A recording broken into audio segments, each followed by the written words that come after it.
Assalamualaikum warahmatullahi wabarakatuh. Saya Mara Nusyara binti Pak Horsi, wartawan cilik anda hari ini.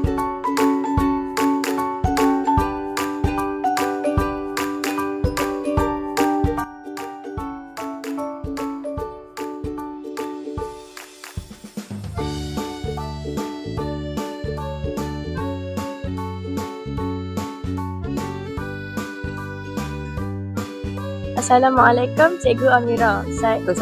Saya wartawan cilik SKBVP. Ingin bertanya, apakah harapan cikgu kepada murid-murid tahun 6?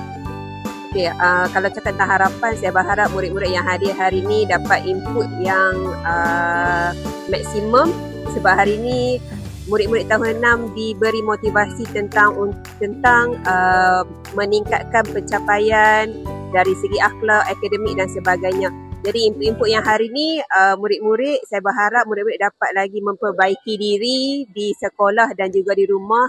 Seterusnya dapat meneruskan kecemerlangan dalam diri masing-masing. Terima kasih.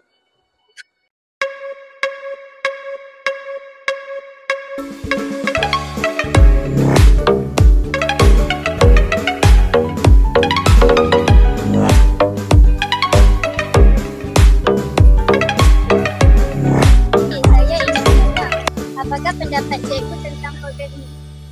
Baik, untuk pengetahuan semua, terima kasih kepada wartawan cilik TVPSS Sekolah. Untuk program kali ini sangat bagus sebab kita mengumpulkan semua murid tahun 6 dan juga semua ibu bapa dan waris untuk bersama-sama membantu sekolah bagi kemenjadian murid-murid tahun 6 dan juga kerjasama antara ibu bapa dan juga pihak sekolah dalam membantu murid-murid tahun 6 mencapai tahap penguasaan yang terbaiklah. Dan juga kita juga panggil untuk ibu bapa mendengar sedikit ceramah motivasi daripada penceramah yang kita jemput agar ibu bapa dapat sedikit ilmu dalam membantu murid-murid tahun 6 di rumah.